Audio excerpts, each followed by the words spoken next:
Assalamualaikum warahmatullahi wabarakatuh. Saya Salsabila Ar-Rahman dengan NIM 33124056 sebagai moderator yang membantu kelompok kami mempresentasikan topik kami yang berjudul Politik Identitas Organisasi Persatuan Islam Tionghoa Indonesia di Semarang. Sebelum memulai, saya akan memperkenalkan anggota sekaligus pembawa materi dalam mempresentasikan materi kami. Yang pertama ada Nihayatun Najihah dengan NIM 3312420002. Yang kedua ada Lailatun Adlifa dengan NIM 3312420125. Yang tiga ada Kana Hayatun Nufus dengan NIM 3312420129. Dan yang terakhir ada Vanessa Windy dengan NIM 3312420083.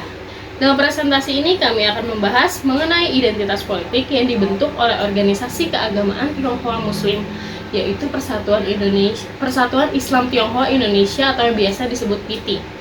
Namun sebelum memulai presentasi kami, izinkanlah kami memberikan pengertian singkat mengenai mata kuliah Politik Identitas Multikulturalisme yang telah kami pelajari. Pada mata kuliah ini kami mempelajari mengenai bagaimana identitas memainkan peran penting dalam hubungan antar kelompok dalam masyarakat multikultural. Kita akan membahas bagaimana identitas menjadi faktor politik yang kuat dalam mempengaruhi cara pandang, nilai, dan perilaku seseorang. Dalam konteks politik, identitas masyarakat menjadi elemen kunci yang dapat dimanipulasi oleh para pelaku politik untuk memperoleh dukungan dan pengaruh. Oleh karena itu, penting bagi kita untuk memahami bagaimana identitas berperan dalam arena politik itu sendiri. Nah, kembali ke topik utama presentasi kami, PITI adalah organisasi keagamaan Tionghoa Muslim yang berdiri di Kota Semarang. Meskipun organisasi ini dicirikan oleh identitas keagamaan, namun identitas etnis Tionghoa, organiknya para anggotanya juga menjadi faktor penting untuk dipelajari dalam konteks politik di Indonesia. Kemudian kami akan membahas mengenai bagaimana identitas etnis dan keagamaan dalam organisasi PITI memiliki peran dalam politik identitas di Semarang dan bagaimana ini mempengaruhi citra PITI di mata masyarakat dan lingkungan politik di Indonesia. Untuk materi selanjutnya akan dibawakan oleh teman-teman saya. Baik, untuk memasuki pembahasan pertama adalah tentang sejarah PITI. PITI Semarang berdiri pada tahun 1986, kemudian berkembang menjadi organisasi dakwah dalam mengislamkan etnis Tionghoa Semarang. PITI juga memberikan sumbangsih besar terhadap Muslim Tionghoa Semarang demi terbentuknya kepribadian masyarakat yang Islami, terutama pada etnis Tionghoa itu sendiri. Masuk ke bab yang kedua adalah visi dan misi. Visi pertama organisasi PITI adalah organisasi ini memiliki visi melaksanakan amar ma'ruf nahi munkar dan mewujudkan Islam sebagai rahmatan lil alamin. Pelaksanaan amar ma'ruf nahi munkar dan terwujudnya Islam sebagai rahmatan lil alamin melalui dakwah Islamiyah, baik bil lisan maupun bil hal. Yang kedua, visi kedua adalah mencapai terlaksananya amar ma'ruf nahi munkar dan terwujudnya Islam sebagai rahmatan lil alamin melalui kegiatan-kegiatan di bidang ekonomi, sosial, budaya, dan lingkungan. Kemudian yang ketiga adalah menjalin kerjasama dengan pihak-pihak berbagai unsur kemasyarakatan untuk mencapai upaya-upaya sebagaimana ayat 1 dan 2. Dan kemudian misinya adalah melaksanakan dakwah Islamiyah, menyelenggarakan pengajaran sesuai budaya Islam, menjalin kerjasama dengan ormas lain. Oke, baik. Di sini saya akan menjelaskan hubungan dengan narasi kebangsaan dan strateginya. Narasi kebangsaan adalah sarana untuk membangkitkan rasa cinta dan kesadaran akan identitas nasional. Narasi kebangsaan biasanya mempromosikan sejarah, budaya, dan nilai-nilai yang menjadi bagian dari kebangsaan Indonesia. Sesuai dengan visi organisasi PITI, yaitu terlaksananya amar ma'ruf nahi munkar dan terwujudnya Islam sebagai rahmatan lil alamin melalui kegiatan-kegiatan di bidang ekonomi, sosial, budaya, dan lingkungan, dan salah satu misinya yaitu menjalin kerjasama dengan organisasi masyarakat lainnya. PITI merupakan organisasi dengan asas keanggotaan terbuka untuk umum. dalam pelaksanaan tujuan organisasi dalam melakukan kegiatan, PT membuka diri dan bekerja sama dengan berbagai elemen dalam masyarakat yang sejalan dengan visi misi organisasi itu sendiri. PT juga berada dalam koridor hukum, taat pada hukum RI dan Undang-Undang Dasar, berpedoman pada asas Pancasila, menjunjung tinggi Bhinneka Tunggal Ika tentunya, serta menjaga keutuhan NKRI. Nah, selanjutnya strategi narasi kebangsaan PT. Yang pertama, membuka komunikasi dan pertukaran pendapat. Seperti PT Kota Semarang sering mengadakan diskusi terbuka seperti wawancara di mana anggota organisasi atau bahkan ketua organisasi PT dan masyarakat umum dapat bertemu untuk berbicara tentang organisasi PT itu sendiri. Selain itu juga membahas mengenai sejarah organisasi, masalah-masalah kebangsaan, sejarah bangsa, dan isu-isu terkini. Yang kedua, ada menjalin kerjasama dengan organisasi kebangsaan. Nah, PT Kota Semarang biasanya mengadakan kerjasama dengan organisasi-organisasi lain yang bergerak dalam bidang kebangsaan, seperti kelompok keagamaan, lembaga sosial, dan berbagai organisasi masyarakat sipil lainnya untuk meningkatkan kesadaran kebangsaan dan kerukunan umat beragama di masyarakat. Nah, salah satu contoh nyatanya adalah PT Kota Semarang bekerja sama dengan KUA untuk membangun anggotanya mengurus surat keterangan mu'alaf dan sebagainya. Selanjutnya atau yang ketiga, melakukan kegiatan sosial. Nah, PT Kota Semarang juga sering mengadakan kegiatan sosial seperti hitan gratis bagi mu'alaf, penggalangan dana bencana, mengadakan bakti sosial, dan melakukan santunan untuk anak yatim piatu. Nah, di sini saya akan menjelaskan terkait identitas organisasi PT. Identitas organisasi sendiri merupakan bagaimana sebuah organisasi memandang dirinya sendiri dan bagaimana organisasi tersebut ingin dilihat oleh orang lain.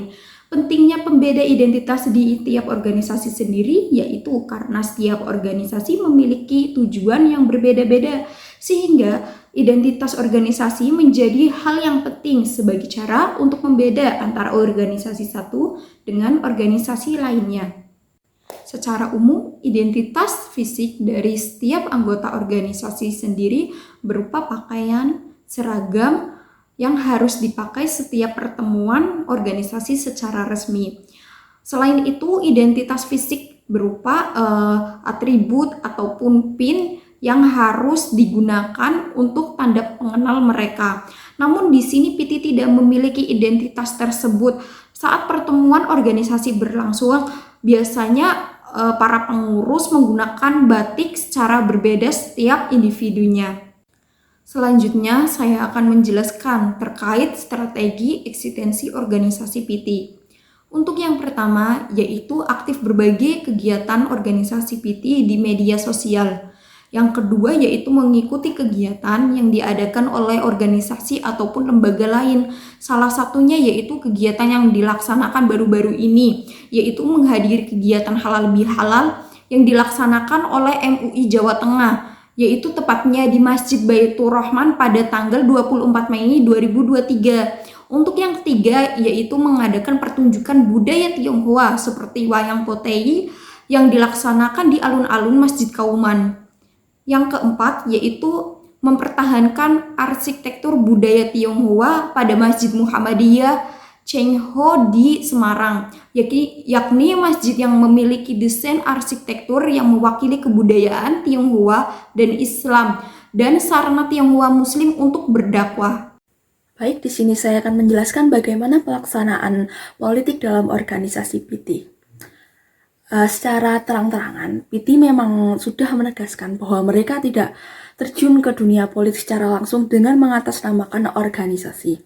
Namun, dalam praktik pelaksanaan politik secara tidak langsung, PT telah memberikan partisipasinya dalam dunia politik, khususnya politik praktis, seperti memberikan suara dalam pemilu dan juga dukungan terhadap partai politik tertentu, namun secara atas nama individual, bukan secara organisasi.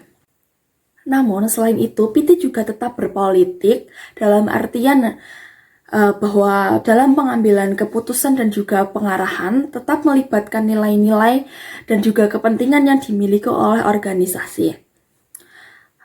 Proses ini dapat terlihat pada proses kaderisasi yang dilakukan oleh PT dalam menarik anggotanya yang dapat dikategorikan dan juga sebagai perwujudan contoh proses politik dalam organisasi. Dalam proses kaderisasinya, PT menggunakan pendekatan psikologis dengan orang-orang yang sudah memiliki niat untuk masuk ke dalam agama Islam namun masih bimbang dan juga butuh arahan karena mereka takut akan mendapat diskriminasi dari lingkungan mereka sebelumnya. Dalam proses ini pula, PT menggunakan pendekatan yang bersifat persuasif dan juga membangun kepercayaan calon anggota tersebut agar mereka mantap dan yakin untuk masuk ke dalam agama Islam dan bergabung ke organisasi PT. Hal tersebut dapat juga dikategorikan sebagai dalam bentuk proses politik karena dalam hal tersebut terdapat proses pengarahan dan juga pengambilan keputusan yang melibatkan nilai-nilai dan kepentingan dalam organisasi PT.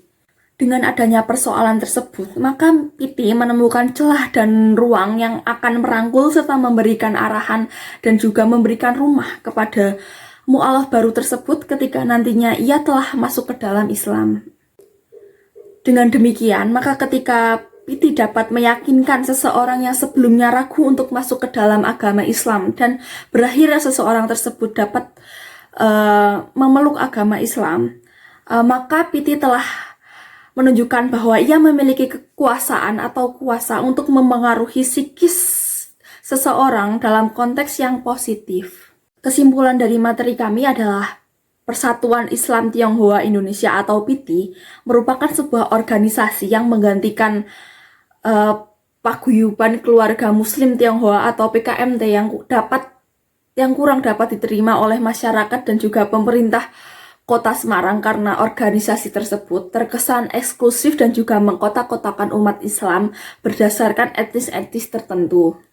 Hingga saat ini, PT Kota Semarang masih aktif dengan memiliki visi dan misi yang memiliki hubungan dengan narasi kebangsaan. Meskipun organisasi ini bernamakan Persatuan Islam Tionghoa Indonesia, namun sejatinya organisasi PT ini terbuka untuk masyarakat umum dan juga masyarakat umat Islam tanpa memandang ras tertentu.